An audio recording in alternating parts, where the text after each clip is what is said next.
Bismillahirrahmanirrahim. Assalamualaikum and a very good morning. Okay, from the lump element analysis earlier, so now we are going to proceed with the analysis of waveguide structure. Okay, for this part 1, we are going to focus on two types of waveguide, which are the rectangular and circular. Okay, before we begin, let's recap or let's revise the brief introduction onto the transmission line and also waveguide structures that you can find from the e-learning. So the first link basically have been uploaded in the e-learning. That include the description and some equations related to the rectangular, coaxial and circular waveguide, while the second one related to the planar waveguide that includes microstripline and stripline waveguide. Okay, this slide summarizes the main differences between the transmission line and also the waveguide structure. Okay, both are waveguide, but one using the transmission line technique and the other one using the waveguide structure. So the first one, in terms of the structure itself, so transmission line has two or more conductors separated by insulating medium or dielectric medium. For example, two parallel wire, coaxial, cable, microstrip, and etc. While the waveguide structure typically includes one conductor. So it's either in rectangular shape, circular, or etc. And normal operating mode for the transmission line is TEM mode or quasi-TEM, while the mode of operation for waveguide structures are TE or TM mode, but it cannot support TEM mode. For transmission line, there's no cutoff frequency for the TEM mode, while for the waveguide, it must operate.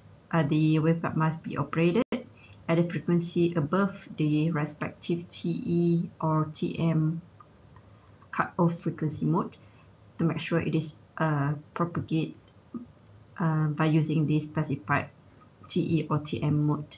So in this case, the waveguide F must be higher than the cutoff frequency.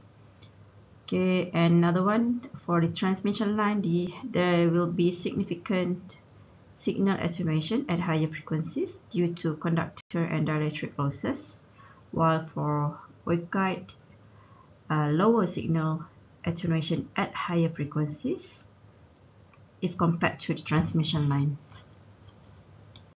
Okay, let's continue with the rectangular waveguide analysis. Okay, some revision on rectangular waveguide. You can see this from the brief introduction on waveguide structure. Alright, so basically for rectangular waveguide, the dimension will be A times B. So A is the longest dimension or the width of the structure if the A is larger than B, while for a square waveguide, A will be equal to B. Alright, so the dominant mode will be 1, 0, and the TE10 will be basically showing that there will be transverse electric mode, in which if one here representing only one half wavelength across the width of the structure. Okay, so the signal or the wave will be propagated in zigzag motion inside the structure, okay, and it will be reflected by the wall of the rectangular waveguide. Okay, so the conduction of energy in waveguide through the dielectric within the waveguide, and it will be reflected at the edge of the inside of or the wall inside the waveguide itself. And usually the waveguide is separated by air. Okay, let's look at how the signal propagates inside the waveguide. So in waveguide, wave velocity varies with frequency. Okay, so we'll see different mode for different frequencies as well.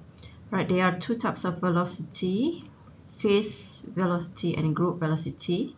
So for group velocity, it's defined the velocity at which a wave propagates within the structure, and it's given by capital Vg. Okay, the G stands for group, V velocity, which can be calculated by c squared over Bp. Vpp here is phase velocity, and it can also be calculated by using this.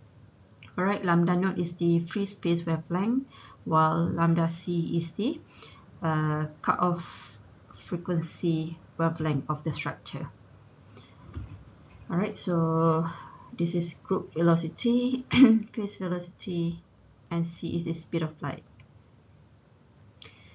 Okay, while the phase velocity, the velocity at which the wave change its phase. Alright, so the phase velocity can be calculated by using this equation. So it still relates with the speed of light, the lambda naught, and also lambda c. Okay, so what's the difference between f naught and lambda naught? So lambda naught is the wavelength, while f naught is the free space resonance or operating frequency. Okay, inside the waveguide, the wave propagated in zigzag manner. Okay, just like this illustration.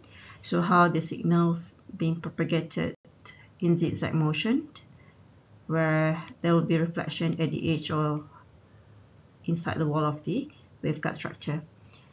And the electric field maximum in center and zero at surface of the wall. Okay, so we can see that from the electric field distribution or the wave distribution, we can see that the maximum, okay, the red color indicates the maximum field, okay, while you can see that the blue basically representing the minimum, okay, the least field which exists closest to the wall. Okay, the blue lines basically appears here, while the red fields distribution we can see higher at the center. Right, so the wave cannot travel straight down a waveguide due to the reflection at the wall, and electric field exists next to the conductor will be short circuited by the walls. That's why we can see that very minimum field distribution besides the wall. Alright, in terms of the phase velocity and also the group velocity, it's basically in perpendicular to each other. So Vg, group velocity, the direction of the propagation, while Vn is basically the normal velocity, okay, where it is perpendicular to the Vg. Okay, rectangular waveguide mode of operation. So we have discussed this earlier. So, and the TE10 is basically the dominant mode for a rectangular waveguide. So just a quick overview on the mode of operation for a rectangular waveguide. So the wave travels down the waveguide in different configuration called propagation mode. So it's being represented by the MN. Alright, either it is TE or TM modes, okay, transverse electric or transverse magnetic. So what does TE means and TM means? So you can just read through this statement. And the mode of operation, again, as mentioned, define whether it is TE or TM and the modes number. So M basically number of half wavelength across a waveguide with A. Alright, so this is the width A. So number of half wavelength. Okay, for example, TE10, we know that the M is 1. So only one half wavelength appears across the A or across the width of the structure, while the N number of half wavelength across height B. Okay, height B. Okay, the slide summarizes the field distribution for different TEM mode for a rectangular waveguide. So you can see at different cross section, for example, number 1, when you cut it here in the middle and you view it from top, okay, and the second one when you view it from here, okay, and then number 3 when you cut it in the middle and you view that from here.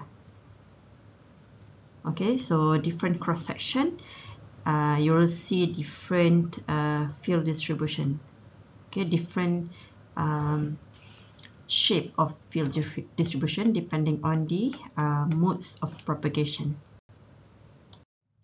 Okay, next, the waveguide have a minimum frequency called cutoff frequency, FC. So for a field waveguide, the relationship between the guide wavelength and cutoff frequency is as shown. The lambda g representing the guide wavelength.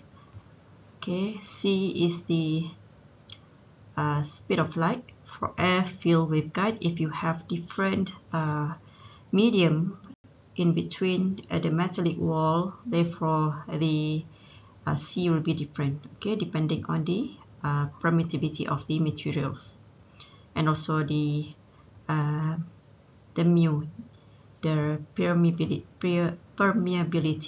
All right, and the cutoff frequency is the lowest frequency that the wave can propagate within the waveguide. All right, so the FC will be depending on the modes as well. All right, for M and N, so the FC can be calculated by considering the modes number and the cutoff wavelength related to FC as well. So you know that lambda equal to C over F. So lambda C will be equal to C over FC, which it will depend on the modes number M and N, also and the structure dimension A and B. And remember, for our rectangular waveguide, A is the longest width, okay, and B is the height. And the dominant mode for a rectangular waveguide is TE10. It is a natural mode.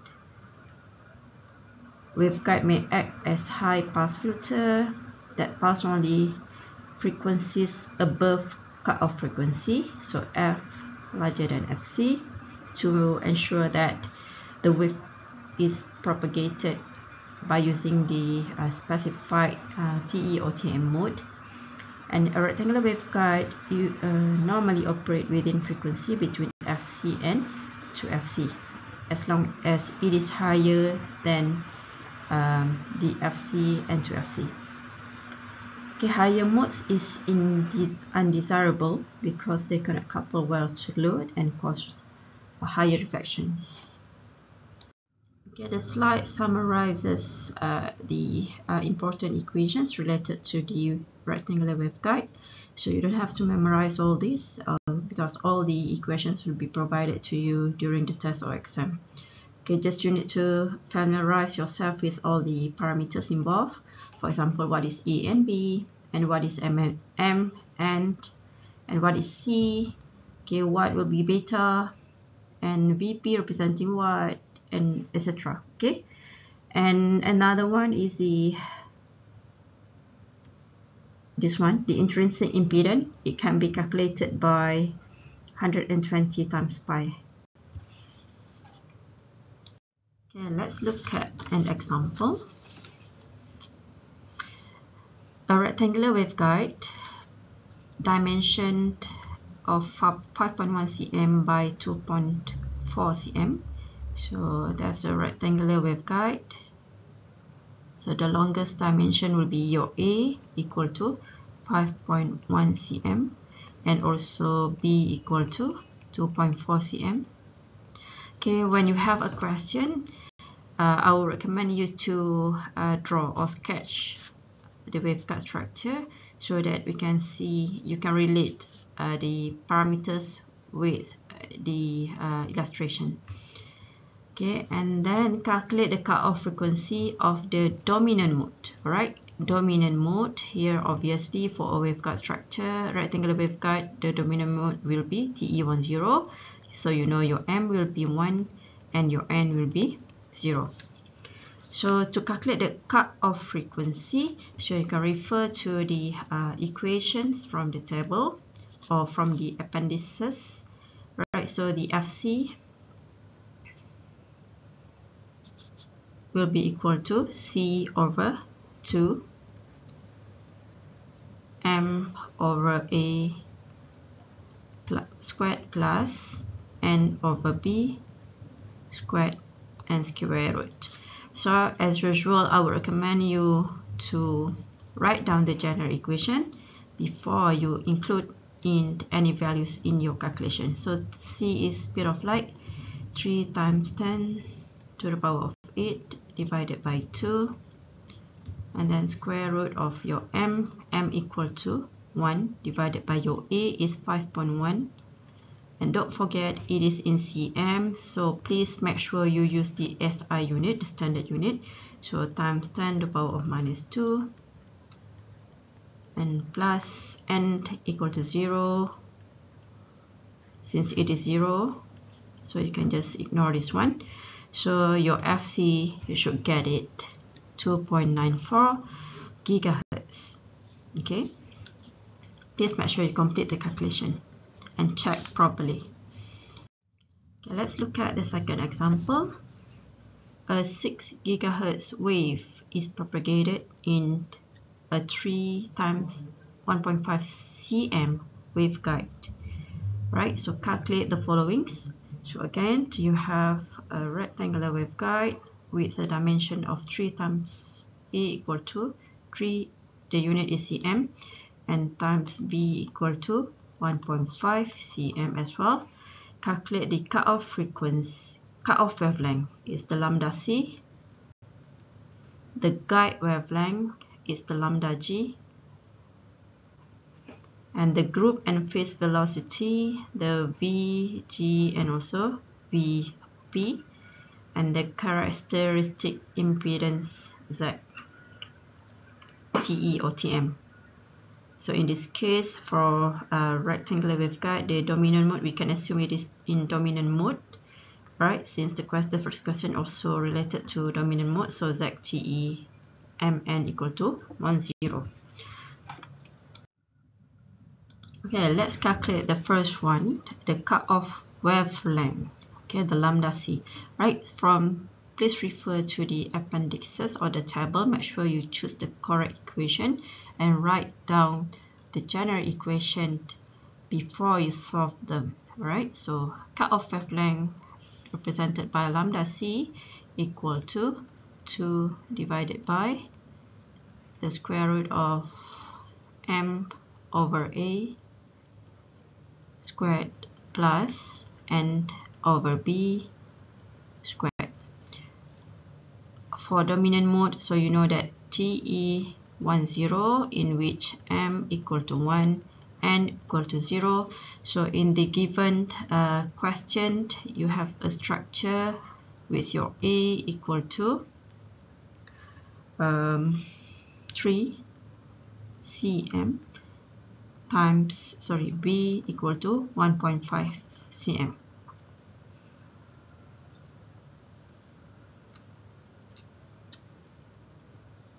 Okay, so now once you have the general equation, then you can include all the values into your equation. So M equal to 1 over A, 3 cm, 3 times 10 to the power of minus 2 squared plus, I would say 0 because N equal to 0, square root. So you should get your lambda c equal to 0.06 meter. Okay, next, the guide wavelength in dominant mode as well.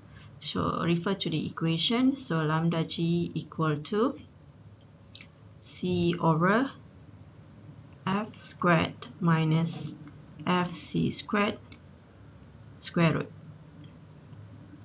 or this one equal to lambda naught divided by 1 minus lambda naught divided by lambda c. So you can choose to solve by using either one, okay, which one easier to you, right? But I would say that in this case, since we already have the lambda c, so you can straight away use this equation. You can straight away use this one since you already calculated the lambda c from the first question, but you don't know yet the lambda naught. So lambda naught equal to c over f. So what is your f?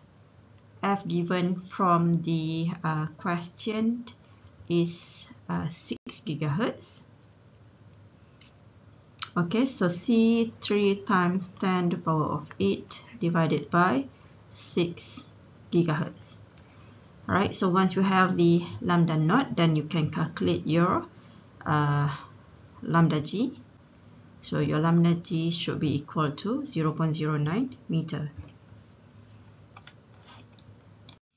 Okay, next question C. Please write down the sub-question number, the group and phase velocity. So Vg from the table, the equation will be c squared over Vp. So you don't know yet, you are yet to know the Vp, so you can use the second equation, c multiplied by 1 minus lambda naught over lambda c squared. Right, so c is the speed of light, lambda naught you have calculated that from question B, c over f. Lambda c you have calculated in A, so you can get the Vg straight away. Right, for Vp, same steps.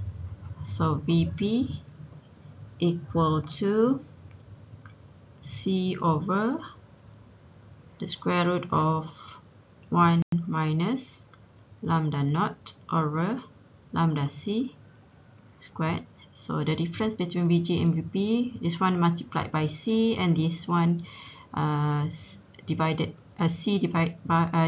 by this group. Okay, so you know the lambda naught and you know the lambda c, so you can get the Vp straight away equal to this. Okay, lastly, the ZTE, the characteristic impedance at dominant mode ZTE. So ZTE equal to intrinsic impedance divided by 1 minus lambda naught divided by lambda c squared and square root. So what is the intrinsic impedance? So the intrinsic impedance can be easily calculated by 120 pi, and the rest are the same as earlier. So finally you can get your ZTE equal to 682 ohm. Okay, we have another example. So we have discussed 2 examples earlier, so I want you to repeat this example and make sure you try out every single component of the questions. Okay, you need to calculate the cutoff frequency, cutoff wavelength, guide wavelength, lambda g and lambda c, the group and phase velocities Vp and Vg, the characteristic wave impedance, but this time you have 2 different modes. Okay, so the answers are down here, so make sure you write down the complete solution for your future reference. Okay, next we are going to continue with circular waveguide analysis. Okay, for a circular waveguide, so it is as the rectangular waveguide, a hollow structure round metal pipe that supports TE and TM waveguide modes. And the dominant mode is TE11, and for TM it is TM01. So the modes is defined by NM. If you compare to rectangular, it is TEMN, but for circular waveguide, it is TE or TMNM, right? The order of the subscription. Right, so for TE modes, okay, as rectangular, so the wave propagated as in zigzag motion as well, where the wave will be reflected at the edge of the metal wall. All right, the TE modes defined by the cutoff wave number given by K, C, and M that can be calculated or estimated by rho prime and M divided by A. So A is the radius of your circular waveguide. And the propagation constant of the mode is beta and M, can be calculated by using this equation. So K is the wave number, and the cutoff frequency can be calculated by using this equation. So the P and M can be estimated by using the electromagnetic fields derivation. So, but the values can be easily gathered from a mathematical table that will be provided to you for your analysis. Right, so the table below basically represents 3 samples of the rho or P and M values. So the N varies while the M mode presented here. Okay, while the wave impedance is given ZT for TE mode, ZTE equal to the intrinsic impedance K wave number divided by the propagation constant. Okay, while for the TM modes, the propagation constant is given by beta and M. So again, the order of the modes is NM, while the dominant mode or the first mode for TM is 0, 1. TM 01, N equal to 0, M equal to 1. And the propagation constant can be calculated by using this value. And the cutoff frequency FC for that particular modes can be calculated by using this equation. Right, if you compare the TE modes and TM modes, for TE modes, there will be rho prime and M. Okay, but for TM modes, it is just rho or P without the prime. Okay, so make sure you refer to the correct table when you want to analyze the modes, okay, whether TE or TM modes. While the wave impedance for TM modes given by ZTM equal to this following equation. All right, okay, the figure down here just showing the cutoff frequency of TE and TM modes relative to the cutoff frequency of dominant TE11 mode. Okay, this slide basically summarizes the field distribution for a circular waveguide depending on the modes of propagation. All right, so TM01, TE01, TE11, this is the dominant mode. All right, so it depends on the A, the radius of the structure, and also the modes, okay, of propagation, where the E and the H fields basically propagate in perpendicular to each other depending on the modes. It is the modes of operation. Okay, the table summarizes some parameters that you need to consider in your calculation for the cutoff frequency of a circular waveguide. So some of the parameters have been seen earlier in the previous slide. So we have seen the K, the wave number. So the related equation to get the wave number is shown in this table, and the table will be provided to you together with the rho and M and rho prime M N tables for your analysis. Okay, let's look at an example for a circular waveguide. So the question asks you to find or to calculate the cutoff frequencies of the first two propagating modes, which are the TE11 and TM01 of a Teflon field circular waveguide. So you have a circular waveguide filled by a Teflon material, dielectric material. Okay, here you have Teflon, and the A is given as 0.5 cm. Again, please make sure you consider the unit in your calculation. And given the relative permittivity of the Teflon equal to 2.08, so epsilon r for the Teflon is 2.08. Alright, you can simply calculate the cutoff frequencies for both modes by referring to the equations. So the answer is provided down here. So you just need to familiarize yourself with the parameters involved. So for TE mode, so you need to refer to a rho prime or P prime. So in this case, rho prime and M, and N equal to 1, M equal to 1. So you need to refer to the the table for TE modes to get the rho prime values. So basically at N equal to 1, M equal to 1, so the rho prime is equal to 1.841. We'll refer to the previous slide. There's sample of rho prime and M values. And the epsilon r, or the permittivity of the Teflon, is given as 2.08 from the question. So you can get the frequency, cutoff frequencies for the TE11 mode equal to this. And same steps for the TM01. However, remember that from the basic or the fundamental equation, you need to consider the rho and M.